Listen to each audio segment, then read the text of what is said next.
Shalom, kembali lagi bersama kami di W Laker TV, di mana kita belajar sesuatu yang luar biasa. Kalau kita boleh memasuki satu kitab yang luar biasa, kitab Keluaran, kitab kedua dalam Perjanjian Lama. Di sini kitab ini ditulis oleh Musa. Dia menggambarkan sesuatu yang luar biasa dengan tema satu penebusan, di mana Keluaran melanjutkan kisah yang dimuliakan dalam Kejadian. Judul kitab ini diambil dari kata Yunani yaitu Exodus, di mana kita boleh belajar sesuatu yang luar biasa dalam kitab ini untuk kita terapkan dalam kehidupan kita, untuk kita bisa makin maju, makin setia membaca firman Tuhan, untuk kita bisa dikuatkan. Biar melalui kitab Keluaran kita boleh mengalami satu terobosan besar, berkat Tuhan besar dalam kehidupan kita. Tuhan Yesus memberkati. Selamat membaca kitab Keluaran.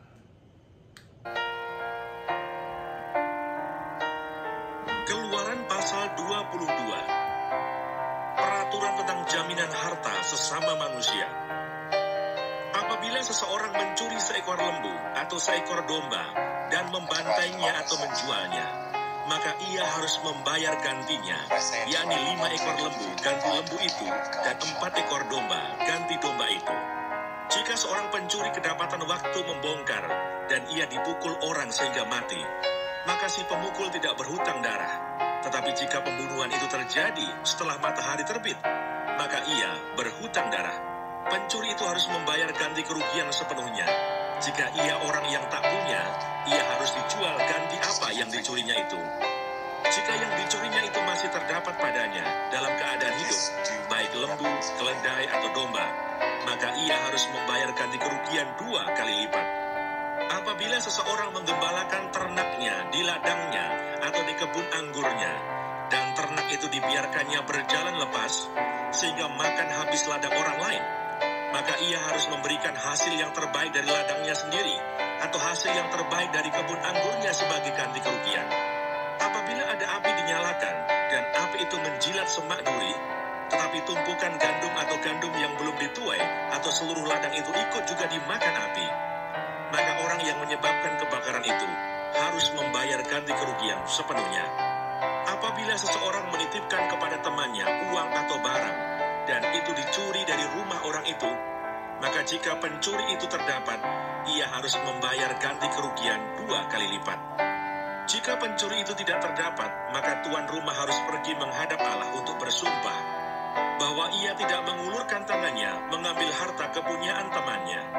Dalam tiap-tiap perkara pertengkaran harta, baik tentang seekor lembu, tentang seekor keledai, tentang seekor domba, tentang sehelai pakaian, baik tentang barang apapun yang kehilangan, kalau seorang mengatakan, inilah kepunyaanku, maka perkara kedua orang itu harus dibawa ke hadapan Allah. Siapa yang dipersalahkan oleh Allah haruslah membayar kepada temannya ganti kerugian 2 kali lipat.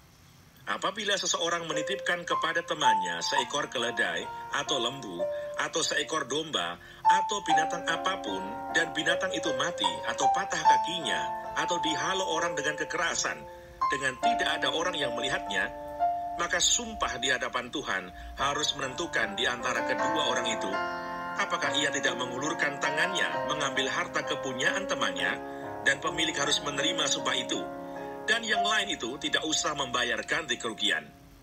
Tetapi jika binatang itu benar-benar dicuri orang daripadanya, maka ia harus membayar ganti kerugian kepada pemilik.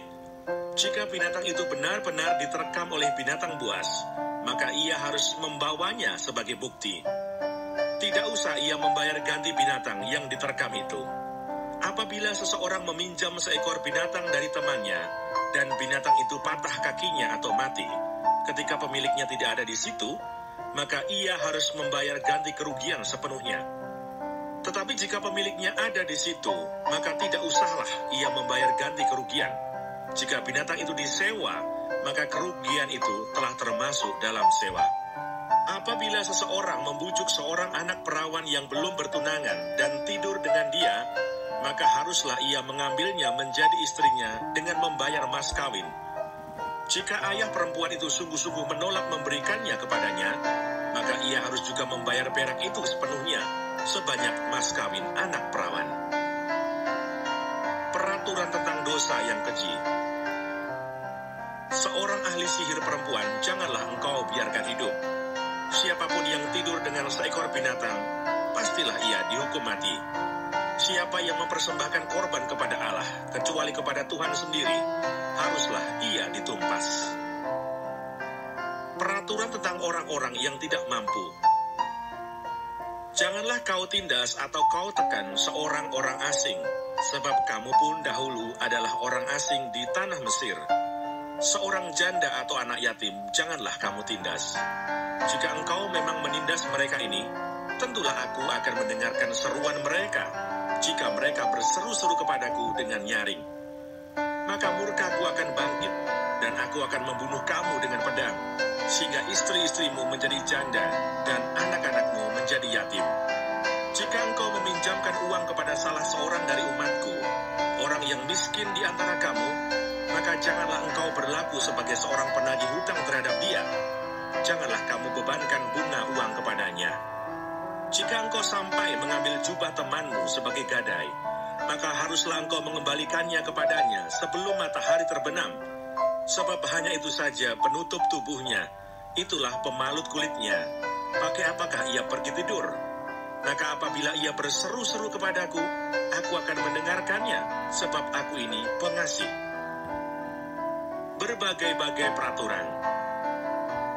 Janganlah engkau mengutuki Allah, dan janganlah engkau menyumpahi seorang pemuka di tengah-tengah bangsamu. Janganlah lalai mempersembahkan hasil gandummu dan hasil anggurmu. Yang sulung dari anak-anakmu lelaki, haruslah kau persembahkan kepadaku. Demikian juga harus kau perbuat dengan lembu sapimu dan dengan kambing dombamu. 7 hari lamanya anak-anak binatang itu harus tinggal pada induknya. Tetapi pada hari yang ke-8, haruslah kau persembahkan binatang-binatang itu kepadaku. Haruslah kamu menjadi orang-orang kudus bagiku. Daging ternak yang diterkam di padang oleh binatang buas, janganlah kamu makan, tetapi haruslah kamu lemparkan kepada anjing.